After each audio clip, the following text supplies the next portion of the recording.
Welcome to the Startup Competitors Podcast, where we talk with early-stage entrepreneurs to understand what information they use to inform product roadmap, strategy, and market differentiation.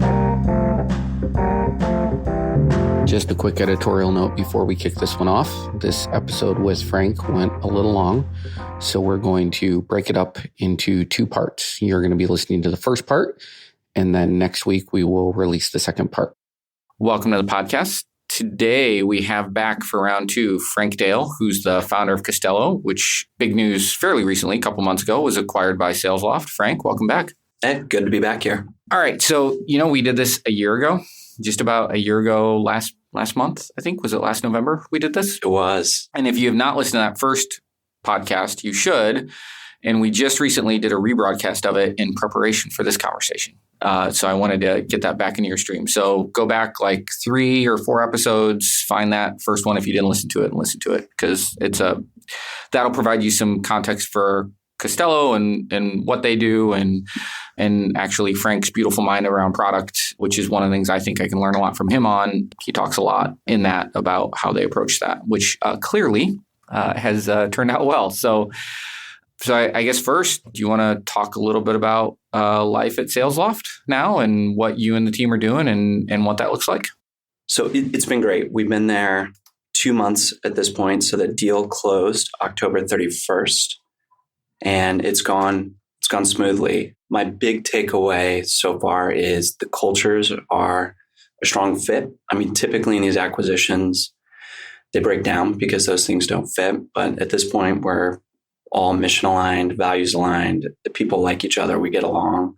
So it's made it really smooth. And as a result, we're moving really quickly. So they were the, I think, 7th fastest growing tech company in America, according to Deloitte last year. So they're in a hyper growth stage.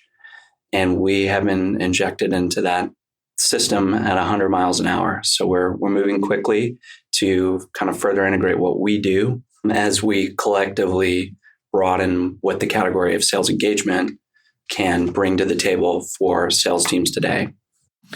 Well, I guess first, like an explicit congratulations, and we need to do a shout out to Connor Love because we stole his bottle of IW Harper 18-year bourbon.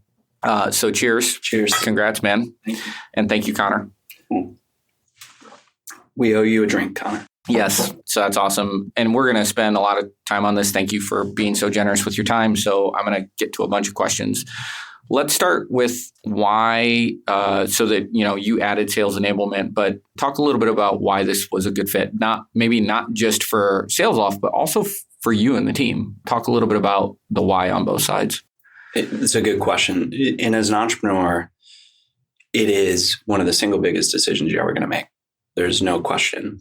And when we looked at it, so when my co-founder and I evaluated it, there were a couple things that kind of ran through our minds. One, what is the long-term potential of SalesLoft? Because you have to evaluate that if you're going to join another entity. And when we looked at that, the answer is really strong. Like, we had gotten to know the founders of that business. We had been customers of SalesLoft for almost the life of our business, which was a little over 2 years. They'd been our customer for, at the time of acquisition, a little over 19 months. So we got to know Kyle and Rob, the founders there, and we just have a ton of respect for them. When you look at their business, they are arguably winning one of the next most important software categories, and they helped create it. So if you look at the outcome of that business, whether we were a part of it or not, SalesLoft was heading to an awesome place. So you have to check that box. And the reason you have to check that box is when I look at the people that I am responsible for, how is this decision going to impact them? So in our case, we had to think about our team first. So for my team, is this a good thing for them or a bad thing for them? And when you look at SalesLoft, the answer is it's a really good thing for them because it's a hypergrowth company. And in a hypergrowth company, it's going to create more opportunities for them. We invested a lot in training and development of our own people, and probably far more than most companies at our stage. But at a place like SalesLoft, they have a chief people officer. They have an awesome people team. They invest in training programs, not just when people are onboarded, but in an ongoing basis. So if you look at those things for our employees, arguably this is a good opportunity for them, a great place for them to build the next step of their career. And when they choose to transition out of there, if they ever choose to do that, they're going to be better off because they've been there just like we would hope that they were better off because they were with us. So that's kind of community one that I'm responsible for. So the next community is, what about my customers? Well, the reality is it's great for them because we sell to the same people that SalesLoft does. We serve our customers exceptionally well. That is the focus. It was the focus for our business and continues to be the focus for our business. It's also, I would argue, why we got acquired. SalesLoft has 5 values. One of the first ones is customer first, right? Customer first in everything they do. So we were values aligned there. Mm-hmm. We were one of their customers. We experienced it ourselves and they experienced it from us to them.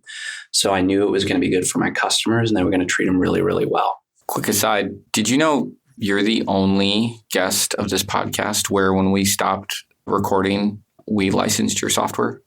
No. You're the only one where it was like, okay, turn off the mics. How do we use this? Like we have to use this. Well, first, thank you. And second, that's awesome. The reason why I share that is because I can say it was stunning. And I think Daniel would agree with this. It was stunning the amount of time your team spent with us as like a 1-seat user out of the sea of users you must have, right? Like out of all the companies you could spend that time with, that you would choose to spend it with, such what must have been your smallest account could not be strategic in any way, like is super reflective of that culture, right? And what that must mean internally, that it's just part of the process. It's what we do. It's, we're going to spend that time. So anyway, kudos to that. And to hear that that's reflected at SalesLoft is awesome. Yeah, thank you. And we'll loop back to that because what you just described, I would argue, is how you build a great product, right? It's how you build a business that customers love because the product experience is great. And then you want to have people that love the customer. And if those two things come together, they're going to renew, they're going to be really happy, and they're going to refer other people to you. So it is an advantage. And I think you'd be surprised at how often people don't lean in like that. Awesome. All right. Sorry. Didn't mean to keep going with the why. You were on values, customer first. Exactly. So we've talked about my employees. So it was kind of like getting your kid into a good college. It was a good opportunity for them. We've talked about my customers. We were values aligned on the right way to treat customers and the focus on the customers. So I knew that if we did this, my customers would be taken care of and we'd have more resources to serve them. So I knew that was going to be a good outcome for them. And then third is a good outcome for my investors because I'm responsible to them. And then, as I mentioned at the top of the podcast, SalesLoft was like the 7th fastest growing tech company in America, according to Deloitte. It's growing just as fast, if not faster this year than they were in that year. Yeah. And it looks like they will continue to grow at that rate. So it's obviously a great outcome for them because if you invest at the stage that we were, which was a seed stage startup, you probably got another 8 years, 3, 4, maybe, like on the short run before you're going to see a return on the capital. So if you're going to do SalesLoft, they've raised, over, I want to say $150 million right now. They're on the path to an IPO within the next 3 or so years. There's no question that one, if we do this deal, it's going to be a good deal for you. And you'll probably get capital returned a little bit quicker than if you did so with us. I know I'm not allowed to ask deal term questions. Can I ask like deal structure questions? Yeah, a little bit. Yeah, what I would tell you was it was a mix of equity and cash. Perfect. That's actually what I wanted to know. So I was thinking about for your investors, is that like, are they just cashed out and they're done, or do they get a little bit of that right along? So that's awesome. Yeah, they did, and that was important to me too, right?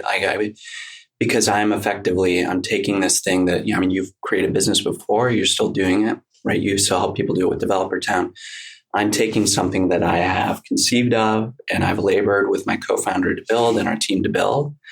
And then I'm deciding, am I going to continue to do this myself, or am I going to entrust this thing that I've created, and not just entrust it, but entrust some of the equity in this thing that I created to another team?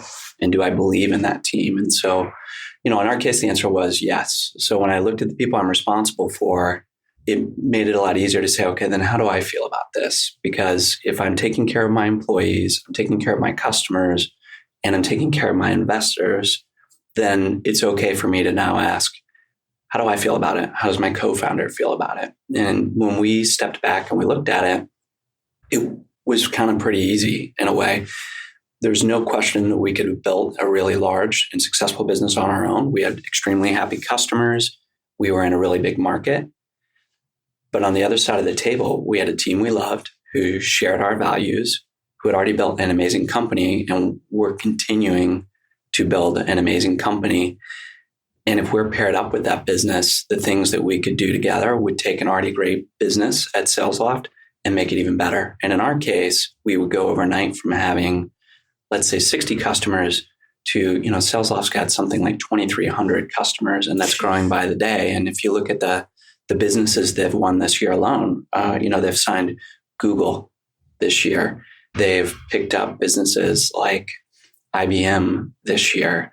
Looker is LA. I was flying through the airport the other day, and sorry to ramble here. I was coming back from Atlanta. I had to go through O'Hare, and it was kind of fun to see like the billboards for all of the companies in the airport. I'm like, man, almost every one of these customers is a SalesLoft customer, and they're going to get to use my product. This is pretty amazing. That's awesome. Yeah. I'm going to jump around a little bit on my list of questions, but that feels like a good segue. How long will it be until that happens? So how long before Google is also plugged in and using Costello? Is that like an immediate thing? It's already packaged in the default product day one, or are you working on that now? Yeah, we're working on it now. So we have what I call a light integration prior to this.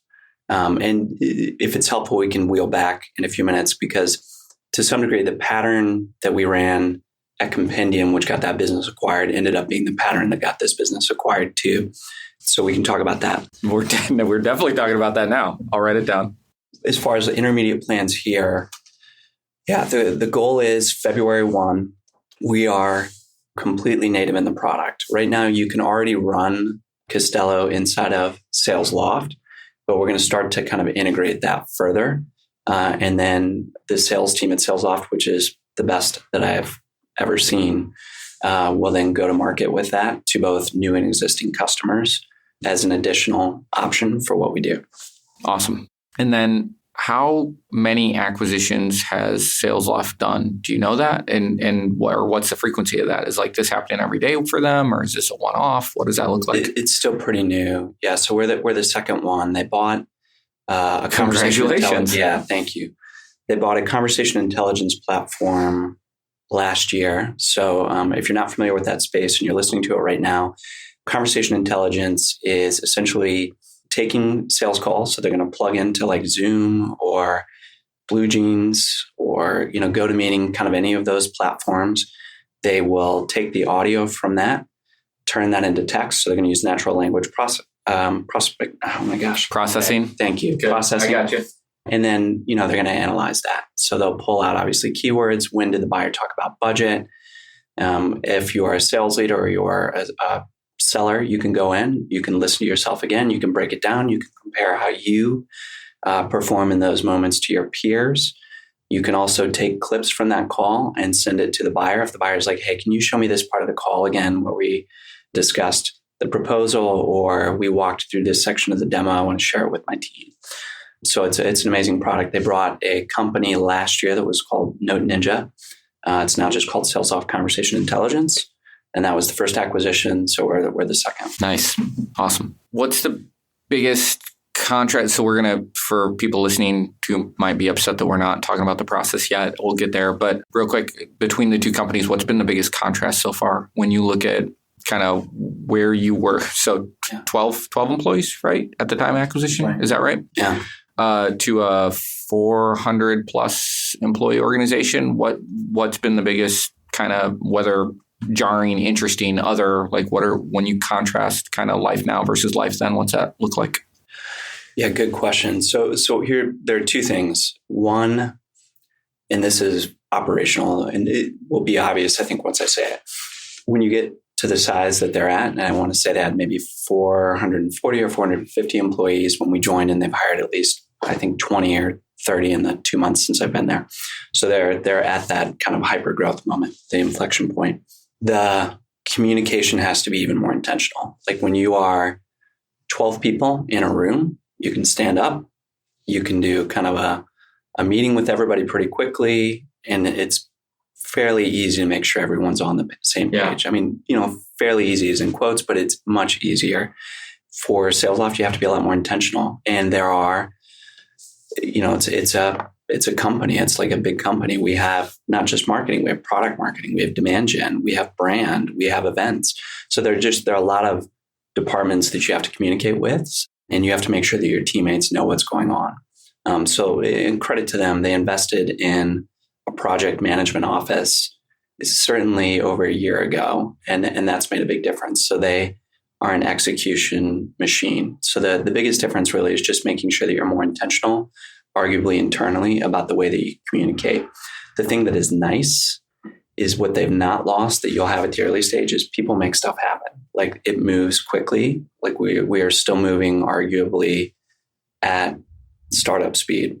It's intentional, like they manage the risks. So it's not kind of cowboy stuff or slapstick in any way, but they move, like things happen quickly. And I have a ton of respect for them because most companies at their size don't execute at that speed. And there's a reason they're growing that fast. And that's part of it.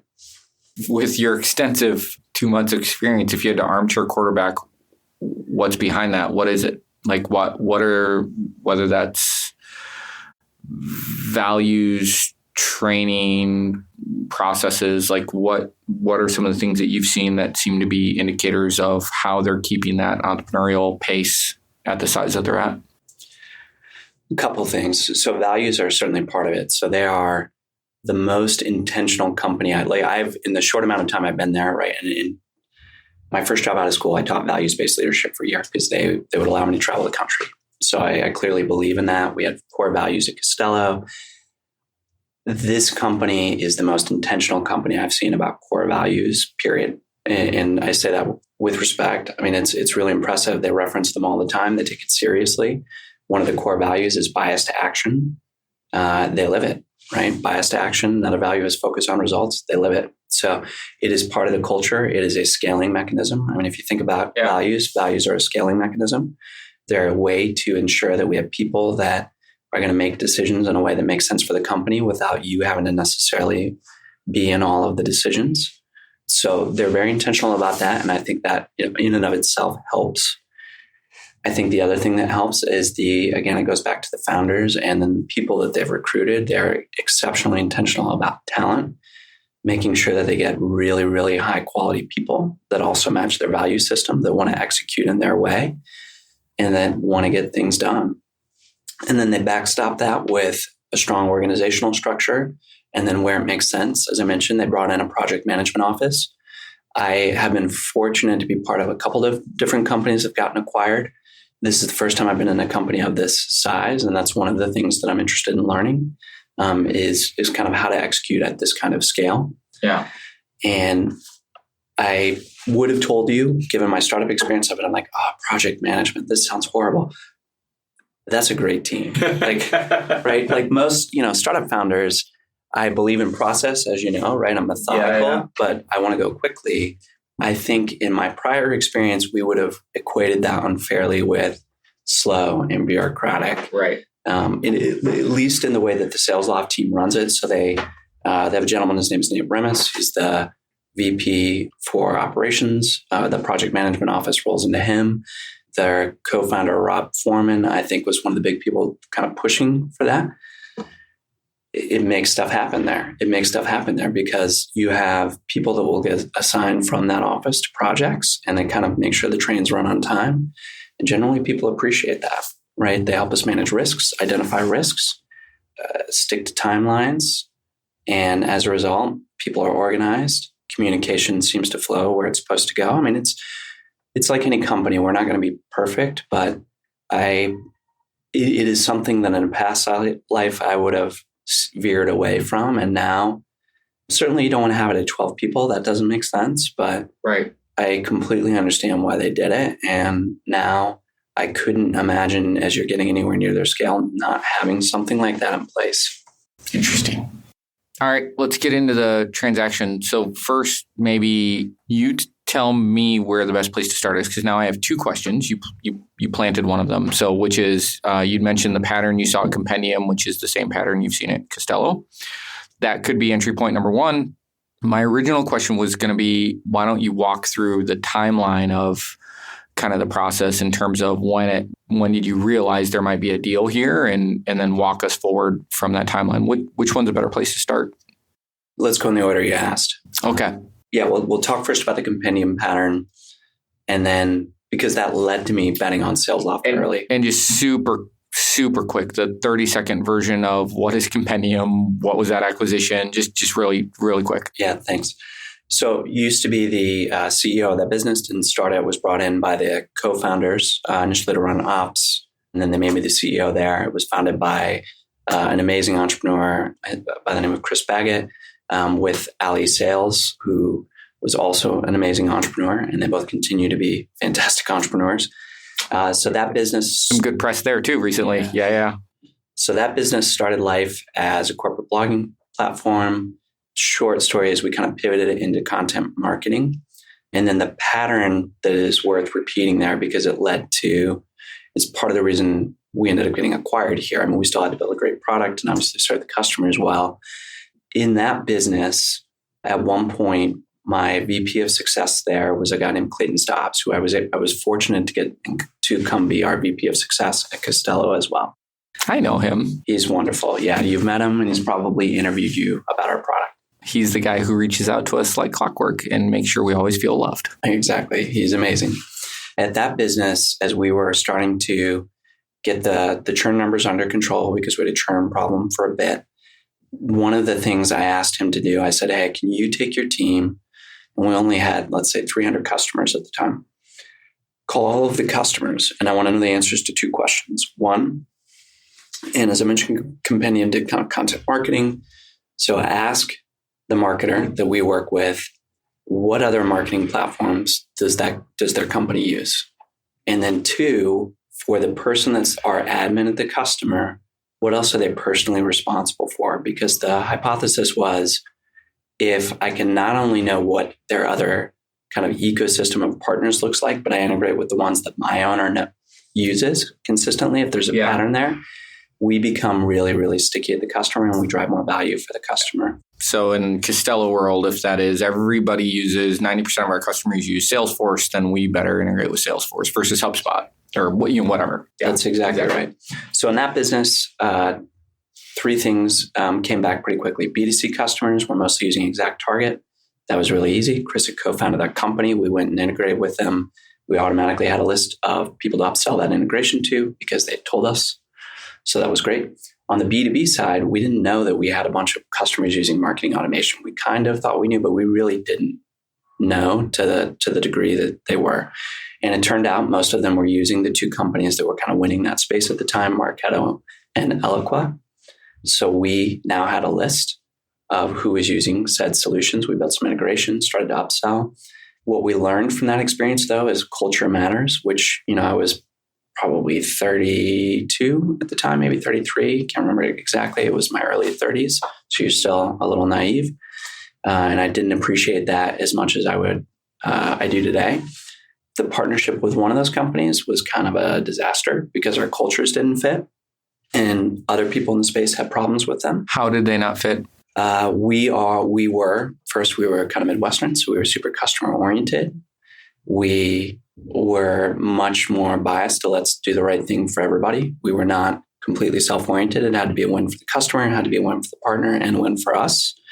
That particular marketing automation platform, it had to be a win for them and them only, right? And that was just not a good fit for us. On the other hand, the other business shared our values, right? We were going to do the right thing for the customer, and we were going to make sure our partners were taken care of too. So we had built the integration. It was creating more value for that partner because it was deepening their relationship with the customer. They had a problem with getting content into those platforms.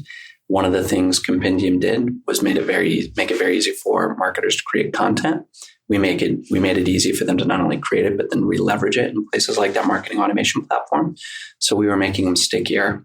So we reached out, started to co-sell with them. They got bought by Oracle, and then they turned around and bought us. And I remember that. I remember two things. One, pay attention to the ecosystem of companies that your customers are using, because some of those could be potential partners. But then for those potential partners, pay attention to their value system. because I didn't want to get burned again. Yeah. And so when I was doing the initial interviews for this business, and for people that haven't heard the first podcast before we started the business, I did 40 hours of customer interviews, iterated into the product, pre-sold it to 4 companies, and then we raised the money and started the business. During that process, I would ask questions. Hey, what else are you using? When I was interviewing these sales teams, and I kept hearing SalesLoft and then the other company in the space that we compete with that we'll tend to battle with. And they're a bunch of smaller companies, but it's kind of a 2-horse race for market leadership. And when I would ask questions about those 2 products, because I wasn't familiar with them at the time, they would both, the buyer or potential customer would always tell me, why they used it, what it did for them. And that was important to understand because it would help me understand for the product that I was going to build, where do I fit into their day? But then I would also ask, hey, why did you choose SalesLoft or the other company? And what emerged pretty quickly is if they chose the other company, they just bought them first, right? They talked to them first. But when they would describe SalesLoft, they loved the product and they loved the people. And I'm like, great, tell me about the people. And they started describing the culture and the values and the way that they would work with the customers. And when I heard that, I'm like, all right, these are my people. I'm going to bet on this company from the jump. We've used SalesLoft in one of our companies in the past and had a phenomenal experience with the product. And now I'm kind of sad because I don't know, I wasn't close enough to the usage to know how often they reached out or what the customer success relationship was. But I do know we had a ton of success with it. We loved the product. Like we were instant fanboys in terms of the results that it was a determinant shift in our output when we started using it. It's an amazing product. I mean, going back to one of the reasons we were comfortable, we used it ourselves, right? And in an early stage company, it certainly as a founder, you have to do a little bit of everything. So I was doing sales, right? I would do some prospecting. I would use their product in addition to my salespeople. I mean, to be very clear, our salespeople carried most of that water. I would help, but I use it. It's a magic product because early in my career, I'd sold, right? I carried a bag. And so like going from the experience I'd had in my early 20s to using something like SalesLoft was magic. It's magic. It's straight magic. It really is. I mean, it is like credit to that product team, the product team that was at SalesLoft before we arrived. It's led by a guy named Butler Rains, who's phenomenal. That's a great product. Like we used it. So I had a high degree of confidence in it once we were using it. But going back to why did we bet on them? Because this is important. When I heard that about the culture and the people, I'm like, all right, I'm not making the same mistake twice. Culture matters. I'm going to find a way to develop a relationship with this company early in the life of our company. And so once we'd gotten our early product in the market, and I mean, it was early, I started to look at the, classic, let's look at the LinkedIn profile of the founders. Do I know anyone that knows them? Turns out my friend Dan Hanrahan, who was the founder of Sigster here, is an awesome guy. Dan knew Kyle Porter, who's the CEO there. Sigster was a SalesLoft customer. They were also an integration partner. And I asked Dan, I'm like, hey, can you introduce me to Kyle? There was a conference I was going to that Kyle was going to speak at. And I said, hey, can you introduce me? I'd love to meet him. So he connected us. I met Kyle at the show. He still remembers that. And that's kind of what started that relationship. And that was before they ever used us. And, so we bet on them from the jump. It was, I think, the third piece of software that we bought. We had to buy Salesforce because we were building something to integrate with it. Yeah. Prior to that, I had to have a way for our investors to execute the contracts to do the investment. So I bought PackSafe to do that. And then we bought SalesLoft. So we had been on it from the jump. So I knew that product really well. So we knew from the beginning, and if you're starting a company, you need to understand what's the ecosystem of solutions that my potential customer is using in that. And that's true whether you're doing a software company or you're not.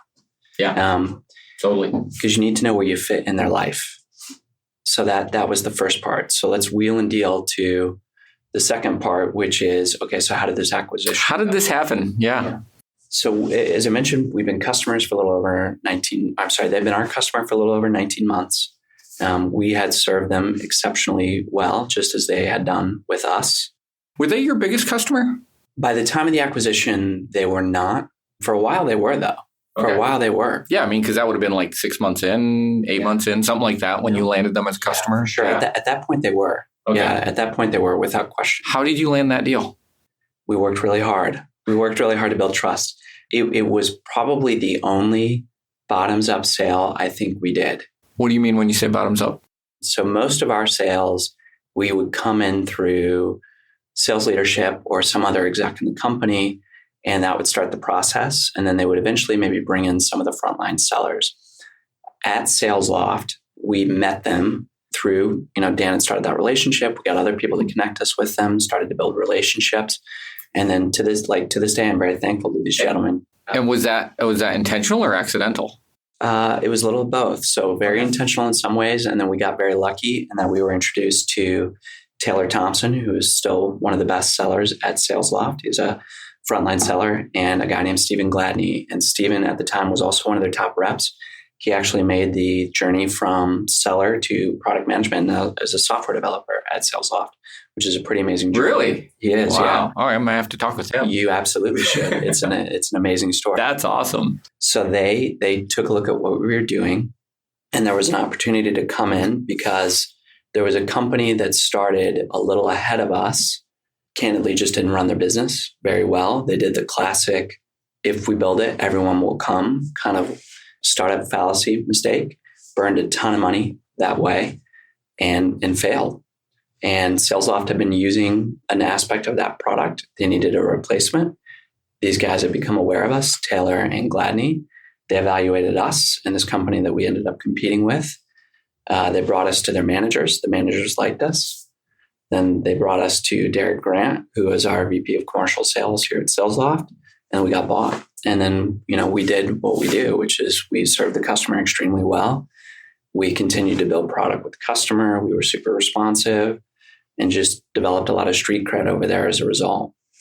And so as a result, we were serving them really well, started to partner with them. They realized there was an opportunity to co-sell because there was an aspect of the sales cycle or the workflow that we covered that they kind of didn't. And it looked pretty obvious that we were going to help them win some deals. And I had gotten to know Kyle because I'd reached out to him from the beginning, and we had gone to their conference a couple of times. We had sponsored. He reached out to us in late August, and I was actually in the middle of closing our next round of funding.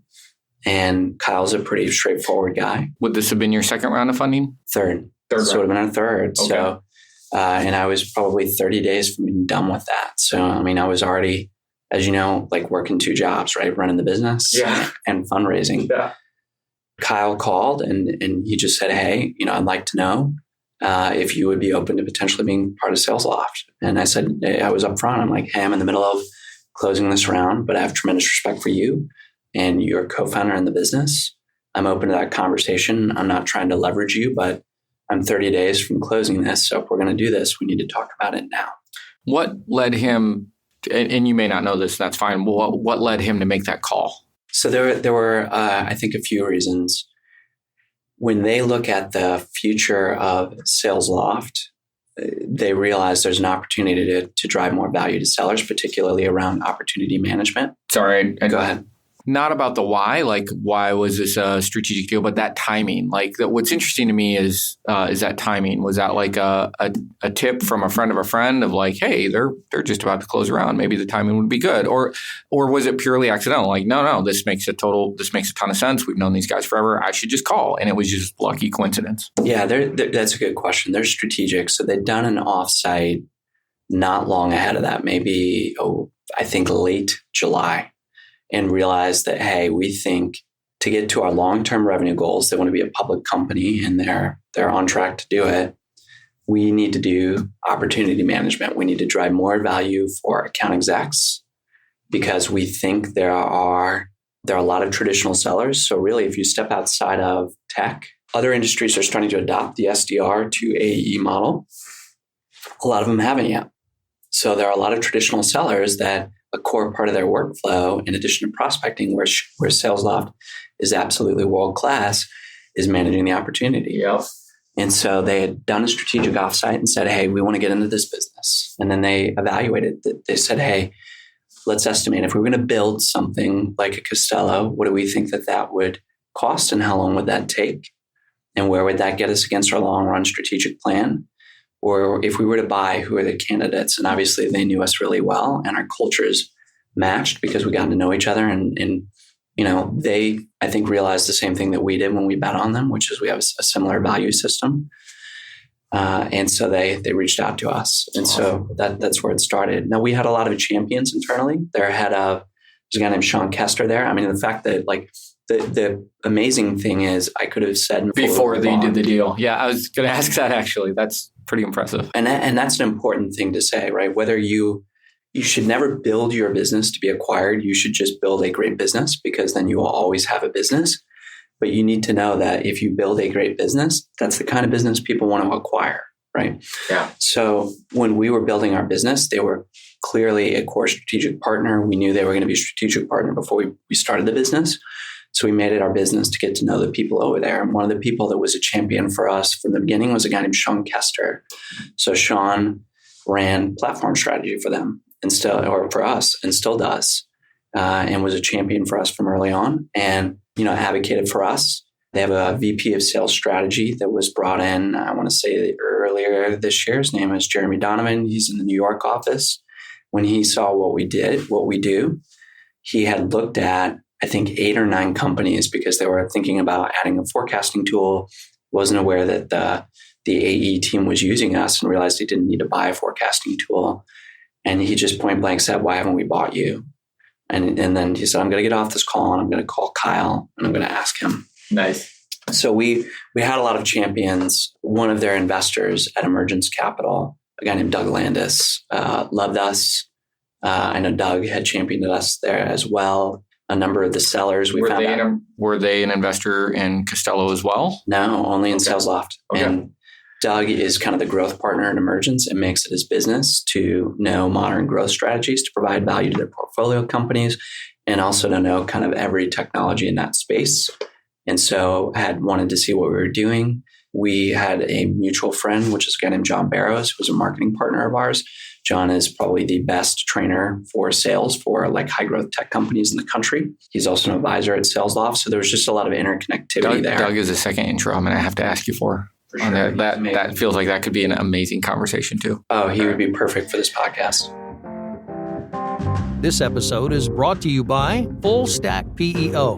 Most founders start companies because they figured out a better way to solve a problem or serve a need, not because they love tracking payroll, filling out compliance forms, and explaining employee benefits packages. And yet, all that stuff still has to be done. That's why there's Full Stack PEO. Full Stack PEO specializes in turnkey HR for emerging companies, not just those core services, but advice and expertise that help founders maximize employee potential. Curious? Find out more at fullstackpeo.com. Okay, so thank you. That was awesome on timing. So I do a quick what if analysis for me. If you'd closed round 3 of funding and he called you, would this deal have happened? Or do you think you just would have been like, look, I just set all these expectations. Certainly we'll look at it, but we would look at it. I think for the reasons that I discussed earlier, it would have been a lot harder to do. I think it would have been a lot harder to do until we probably hit the next revenue milestone. So it was the timing was perfect. Yeah. The timing was perfect. When you took it to your existing investors, was it immediate excitement? Was it, no, convince us that this is the right thing to do? What did that feel like? Yeah, so you have to tell them early, right? You have to tell your board early. I think the key is, one, always be transparent for the life of the company. Even if you weren't on our board, if you were one of our investors, you get a note from me every month talking about what we were doing. And it was pretty lengthy compared to apparently most of the notes that they got. And it was generally pretty transparent. I was talking about what we were working on, where we were struggling. I would run through, every month, team, go-to-market, product, and then any other kind of issue that popped up. So if you do that consistently, I think you build a lot of credibility with your investors, whether things are going well or not so well. But then obviously, if you're on my board, I'm talking to you much more frequently. So the thing that matters to them is like, once we get a feel for like what terms are, then we'll have an opinion on this. But generally, we trust your judgment. And if you think that this is worth exploring, explore it. And when we get to the point where we need to make some decisions, then let's talk about that. So Kyle calls you, you say, yes, let's explore it. What happens next? Walk me through the process and as much as you can or are able to in terms of how does a transaction like this unfold? And so I know you've been through this with Compendium and some other past experiences. You've seen this show before, but for a first-time founder, there's not a lot of places where they can get the inside scoop on how this works. So what was the process like from there? For the things that I can go through, I would say let's start here. A book I read that was extremely helpful and had tip to Danielle Morrell. So she's from Mattermark. And I think of all places, I think a tweet response. Someone had asked her about her acquisition and they said, hey, what was helpful? She said one of her investors had advised her to read a book called The Magic Box Paradigm. For some reason, I remember that. And when we were getting into this process. So you bought the book when Kyle called you? Not long after I read it. I read it very quickly. And it's not very long, so you can do that. If you're disciplined, you can do that. And it's a wonderful book. I mean, it goes through the acquisition process that you'll typically see. I mean, they're all going to be a little bit different, but from the vantage point of the acquirer and the acquired company. And that's helpful because then you have more empathy for the person that is going to potentially acquire you and why they're asking for some things. Yeah. Some of that, if you've raised money from investors before, will be very similar, right? You're going to need a data room. They're going to perform due diligence. And then there are going to be some other aspects that will be a little bit different because we're talking about acquiring the business, not just investing. Yeah. But one of the takeaways that I appreciated from it was in the scenario where you're going to do this, the offer will never get better than when they give you an LOI. And so before we get into kind of the nitty gritty of the parts that I can get into, typically the way this stuff will go is someone will call you, you'll kind of discuss it back and forth. And then if you get to the point where they're serious, they'll issue what's called a letter of intent and you'll sign that. And the terms can vary a little bit, but what it really means is that we are essentially intending to acquire your business, assuming that certain conditions are met. And in that letter of intent, much like you'll get a term sheet for a round of venture capital that will lay out the terms, assuming due diligence checks out. The LOI just means, hey, assuming due diligence checks out, we are intending to acquire this business for this price, right? And we'll discuss whether it's equity or cash or some mixture thereof.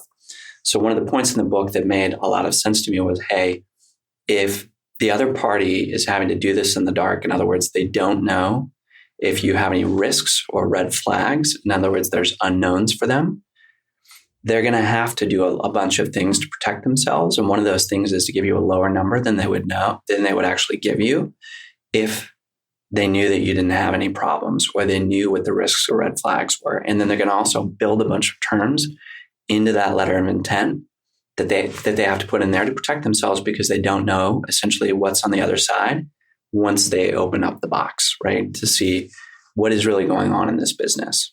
And so the point was, hey, be as transparent as you can be. And so I probably took that to a slightly extreme place. I wouldn't do this with everyone, right? There are going to be some people that are going to hear what I'm going to say next and they're going to cringe because it's going to make them uncomfortable. But I would also tell you, having talked to them now that the deal is done, they loved that I did this and it was also disarming. Before we signed the LOI, I gave Rob, who is the co-founder and the president there and drove a lot of the transaction along with Kyle. And I gave Sean Kester and anyone else they asked for access to our data room. And that's the same data room that my investors who were evaluating us for that next round had. And the point in doing that was, hey, we're going to leave it all out there. And if we're going to do this deal, let's do it out in the open. Because if we're going to be one entity after this, we have to have a relationship that's based on trust. So I'm going to take the first step and I'm going to be vulnerable first, because as we know in life, usually to get someone else to be vulnerable, you have to be vulnerable first to make it safe. So I'm going to go first. And that probably accelerated our process because they got to see. And then when we got to the LOI, there still had to be some diligence, right? The lawyers had to look at some things, but the reality is any of the major things that they would have been worried about, they had already satisfied that those weren't going to be problems for us because everything that was there to see was there. And the other pro tip for any entrepreneur, always keep your data room up to date. Keep it up to date. If you're not sure how to put one together, if Mike reminds me, I'll send him, he's probably got it, like a Google sheet that's got it like a good data room outline. Yeah. It's essentially in line with what the National Venture Capital Association would tell kind of a new venture capitalist to use. You'll get some requests that are like outside of that typically from some VCs, but it's going to have, let's say, if we're living life by the Pareto principle, it's, got the 80% of what you need in that last 20%. So it's kind of not really Pareto principle. It'll be the, one-off requests that a given firm will want, but it'll get you most of the way home. So organize your stuff according to that list from the jump. Keep it up to date. So, and what I mean by that is like if we would sign a new customer, we didn't have that contract living in one folder that we would have like use for operating. And then we would have this other folder for data rooms when we were going to raise money. And then we'd have to remember to copy stuff over. It always lived in the same folder, and that folder was in the data room. So we didn't have to spend hours and hours and hours later on, like running down docs. Did your whole team have access to the data room? No. And that's the nice thing about Google Drive. You can give people access to the things that they need. Yeah. So if you dealt with contracts for us, like sales contracts, then you'd have access to that folder exactly in right. the data room. Yeah. Right on. Nice. So you can do it that way. But it's a way to keep it up to date. And then when you go into raising funds or, an acquisition like this, you're up to date, data room's clean. And it also leaves a good impression with the person on the other end, right? Like if they come in and the data room is pretty comprehensive, it generates more confidence that you have your act together and there's probably not something out there that I need to worry about. If you've ever been through an audit, many of the same things would exist in a data room: contracts, financials, key disclosures, all. It's a lot of the same stuff. I think the data room's probably got a little bit more, but it would not be dissimilar from an audit. So you read the Magic Box Paradigm. What surprised you when you went through the process? It tracked pretty closely. I mean, it really did. We were open early. I think that helped a lot. Because we were open early, they were open. So we built a relationship based on trust. It also helped, obviously, that our value systems were the same. So that made a big difference, I'm sure. Like the interactions were pretty smooth. We could be vulnerable with each other. We could explain why we were asking for things. And that's really important. I think because we'd set a precedent from the beginning that we're going to build this thing based on trust and we're going to be open. And I was negotiating with founders, right? So they were me, and nice. They had been me. That's a nice insight. That probably doesn't happen often. It doesn't, right? Yeah, if you're getting acquired by IBM, you're not talking to a founder. No. Almost by definition. Yeah. And so like when I would talk to Rob or Kyle, they are me, right? They are me. They understand how important this decision is for me. They have labored to build their business. They know that this isn't a light decision that you're taking. They know that you have probably made like personal sacrifices to get to this point. And you can just be very open. You can say, hey, I'm asking, here's the reason this particular item is important to us. It's because, we really care about the relationship with the customers. Or, I've had peanut butter for dinner for the last 2 years, right? Because I have to take care of my kid. If you have dinner. Yeah, exactly, right? And they can appreciate that because they've done it. So that is helpful. It's just a much more straightforward and honest interaction. I think, again, it helps that one, value systems are the same. They are honest people. They're high integrity people. And we went first, right? We took the risk first and we just opened up, the kimono and we showed them, what was behind the curtain. So you're pretty reflective.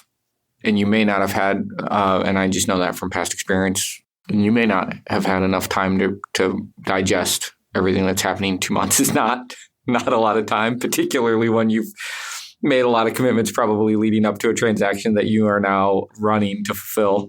Yeah.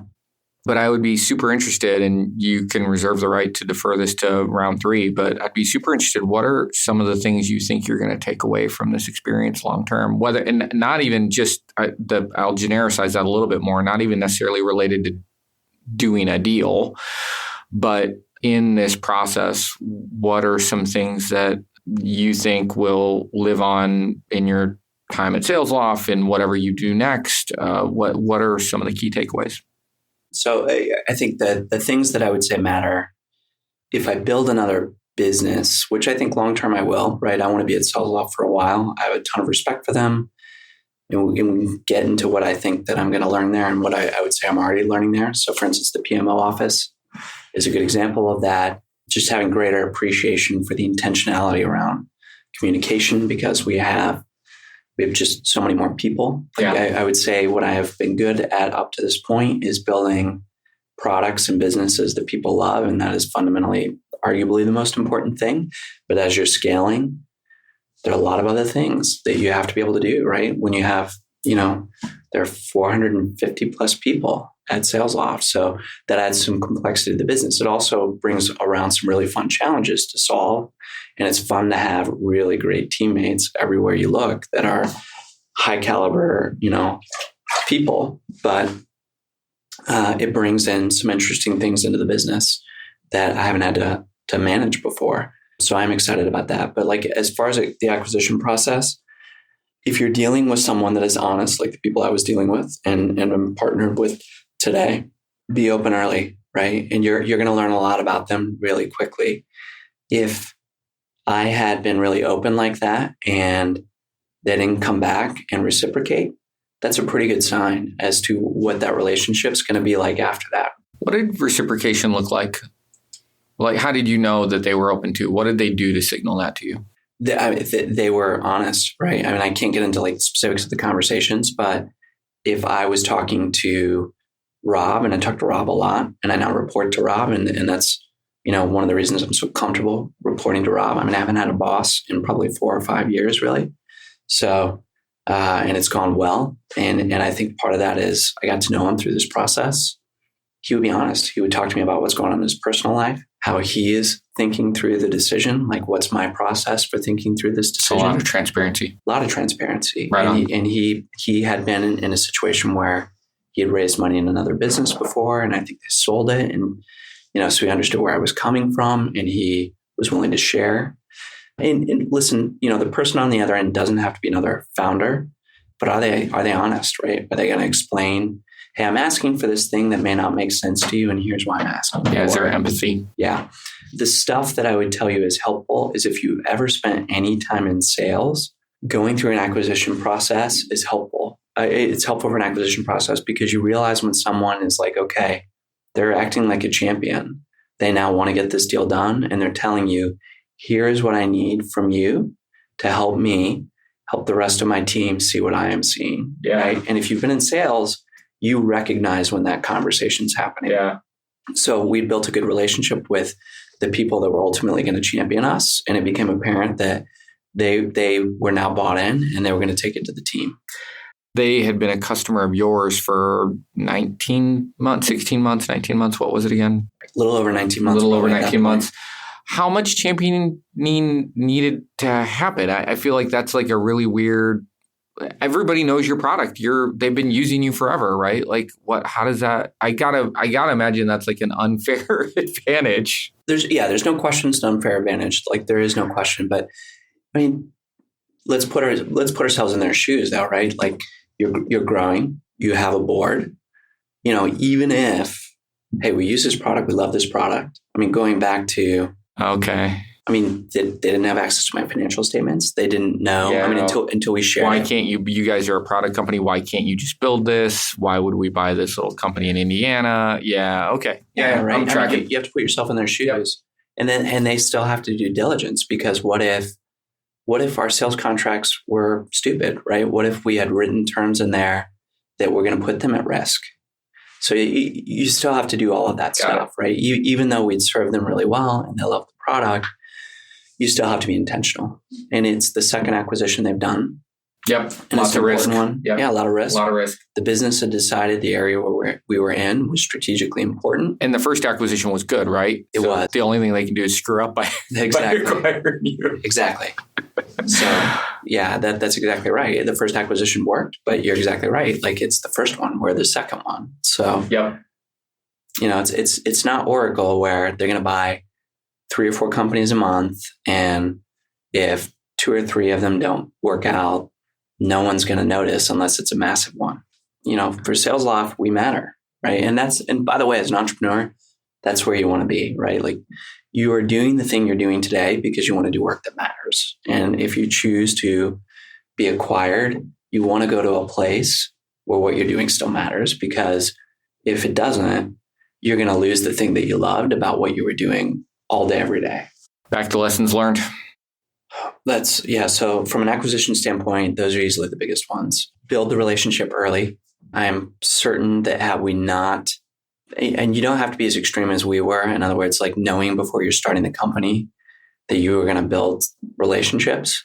But if you do know that you want that option, and I would treat it as an option, because again, do not build a business to be acquired. Do not do that. You need to build a business that is going to be a phenomenal business that you can continue to build no matter what, because you may not want to ever sell, or the business that may reach out to you that want to acquire you may not be a business that you want to sell to. So you need to have a great business that can sustain itself. But having said that, if you know that that's an option that may make sense for you at some point down the road, build the relationships early, because then you'll know ahead of time some of the things that are the most important to you, which is if you've gone through the checklist just like we did, is this good for my employees? Yes. They're going to have more opportunities, and we trust the people that they're going to work with to be good to them and to create those opportunities. Is it going to be good to my customers? Yes, because we know the people on the other side and they're good to their customers. Is it going to be good for my investors? Yes, because we believe in the direction of that business, and we believe that the people that we would be joining will continue to execute in a way that would be good for our investors. And then, okay, how are we going to feel about it? Well, you know what? We know these people. We like them. We have the same values. Our missions are aligned. We're probably going to be pretty comfortable here. And I can tell you what, there's always going to be a little weirdness when it happens, because you go from running the business to now you have to learn how to be part of a big team. But this has gone as smoothly as it could possibly go at this point. Were there any investors who did not, on your side, who did not want to do this deal? There were a couple that had questions, but when going back to process, so things I would recommend. Okay. And this, so we are fortunate that as an advisor or an observer on our board, we had Don Aquilano. You probably know Don. Don is a very well thought of venture capitalist in the Midwest. A lot of successful exits behind his belt. He's done venture capital for quite a long time. Don gave us some good advice when it came down to kind of mechanics for our investors, like, hey, when do we let them know? Because you need to let the board know pretty much immediately if you're going to consider this. If you're just going to say no, so if Kyle had called and for some reason I'm like, hey, this is not the right time, then you don't need to go to your board. But if you're at least willing to consider it, then you need to talk to your board immediately and at least let them know and get their advice, their input, and their consent. So the board knew, as I mentioned early, the rest of the investors, you want to wait until there's enough to talk about there. Like what I would not do is if I'd received that call, I wouldn't turn around and email them because there's really not anything there yet. We'd not reached a letter of intent. At that point, SalesLoft was exploring it. They might have decided, after a couple of conversations, hey, we like these guys, but it feels off. We're not going to do this, right? And then you've burned some capital with your investors that you don't want to burn. So when we got to the point where, okay, it looked like this deal was going to happen, Don was really helpful. And then Greg Beaufet, who was our board member from our lead investor at Dundee Venture Capital and bet on us from the jump. Can I pick at that for a second? Go ahead. Because I'm stuck. You send a monthly note to all of your investors, a monthly email? I did. So for some period of time, conceivably, you knew you were talking to SalesLoft and did not include that in that monthly note? Yeah, I didn't include it in August. So Cobb called me before the end of August, and it was pretty close to the end of August. So let's say if I were to go back to the calendar, it's probably like 2 or 3 days before the end of the month. So they would get a note from me about the prior month, the first week of the next month, right? So if, August 31st is a Wednesday, they're getting the note from me, by that Friday, if it's like September 2nd or early the next week. That makes total sense. You would definitely not include it in that email. Yeah. No question. Now, by the end of September, so the note you were going to get for that month, then at that point, I'm like, okay, It's either real or not. yeah, it's looking pretty real. At that point, I think we still didn't have the letter of intent by the time I sent it, but it was probably going to happen. So I included in the note, hey, we've had a company reach out, and you need to keep confidentiality for the partner as well. In this case, SalesLoft. We've had a potential acquirer reach out. We're going to explore that diligently, as you would expect. We're going to continue to operate the business as normal. We will not be distracted. And we are continuing to work on our fundraising path, because your investors need to know, and this has to be true, by the way, and it was for us, that you will not be distracted. You can't let this derail the business, because it may not come to fruition. So at that point, we at least let them know that, hey, something was potentially in the works. And then in October, we had hit the letter of intent. We were a few weeks into it, and now look like, okay, we've gotten pretty far into diligence. Their attorneys are now, it looks like, satisfied in the way that we were satisfied, and SalesLoft already knew that there were no issues here. All right, now it's time to let them know. And then Greg and Dom were super helpful on how to explain how to position that note to them. And then Dom made a really great suggestion. He's like, hey, you should set up a call, send a memo ahead of time. The memo should outline high level kind of the terms for the deal. And then we brought Tim Capon, who is our lead counsel from Ice Miller, to that call to answer any questions for them. So we set up a 1-hour call, not too far ahead of the deal closing, to answer any questions for them. The other thing that I would advise that you do is, once you are confident that the deal looks like it's going to go, and you know what the proceeds or the distribution will be for your investors, you want to put together for each one of them what that's going to be for them. And you want to send that out before you send the docs to sign, because they deserve to know. They need to feel good about what they're signing and need to know what it means for them. And then they need to obviously have that document. Who puts that together for you? So I'm fortunate. Rod Foyer is my co-founder. I mean, I looked at it with him. So Rod's prior career, he'd done PE, he'd done some other things. Oh, jeez. So Rod, could I have done it? Yes. Rod is a magician with that stuff and was very eager. All right. So you didn't have to hire somebody to do the waterfall analysis and make it all. Yeah. Okay. No, we got the blessing on Rod's work from our attorneys, and you should do that just to make sure that you've crossed all the T's and dotted the I's. But Rod knows what he's doing. It was excellent. Once that was together, then line by line for each investor, you send out exactly what it means to them. In our case, it was a mixture of equity plus cash. Now, I am more, like most founders, I'm more equity incented. So that mattered to me. We had some investors that were also more equity oriented. So we would send out to them, hey, the distribution is going to be this much in equity, this much in cash. Did they get to, and again, you don't have to answer, did they get to pick and choose? Like, if I wanted a little more equity, did I get it? And then somebody else who wanted a little more cash could take my cash? You can. And the reason you can is you would put yourself into a Rubik's Cube kind of situation that you don't want to be solving when you're X number of days before closing the deal. And there really isn't a great process to resolve conflicts. Okay. So let's say, hypothetically, of my investors, let's pretend I had 15. But you can't push that down to the investors either. Like, look, if the two of you want to figure out a deal, that's fine, but I'm not going to run that process for you. Yeah, you could, but think about it this way. Like, you have to get a bunch of signatures in a short period of time. Do you really want? No, you don't. Never mind. These people, I'm good. Yeah.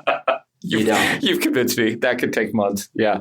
Good point. You don't. And it just puts you in a better boat, because then what if somebody afterwards comes back and says, looking back on it, I wanted my mix to be this instead, and now I'm upset with you. Instead, hey, it's a formula. Everyone's proceeds. Everybody gets a deal. Yeah. Did any of your investors push you to get another offer? Like, because you didn't run a process. You didn't hire an investment banker. You didn't get 5 firms to make a bid for you. You didn't, at least I don't think you did. And you would have, feel like you would have said that. So did any of your investors push for that? Yeah, 1 or 2. But the reality is we would not have, again, like at some point, if it's a good deal, it's okay for you as an entrepreneur, because, we're still in the business. And as part of this deal, we're going to be in this business, right? We're taking equity in this business. They wanted equity in whoever acquired us, assuming it was the company that acquired us. You want us to be invested in growing that business, because that's good for everybody involved, right? And it's certainly good for SalesLoft, who we have joined. you want our interests to all be aligned. So what you don't want is us to run a process and then have to sign off on a deal that we don't want to be a part of. It's not going to go well, right? It's just not going to go well. Like, listen. Yeah, don't run a process if you're not going to choose the other company anyway. Yeah, right. Yeah, I mean, it's a good point. I mean, because if you think about it, it is not going to be a great deal for the acquirer. And if they're not going to pay a ton of money in cash and let you walk away, that doesn't make sense, right? It doesn't make sense. And at the stage that we are at for the businesses that would make the most sense for us, you'd want equity in those businesses. They are the most likely acquirers for us. We're great businesses. Yeah. Like, they're great businesses, and they're high growth businesses that are probably going to IPO. Like, so they would want us to be just as aligned with them. I would like a backdoor into equity in SalesLoft. I'd take that all day long. Are you freaking kidding me? Exactly. Yes.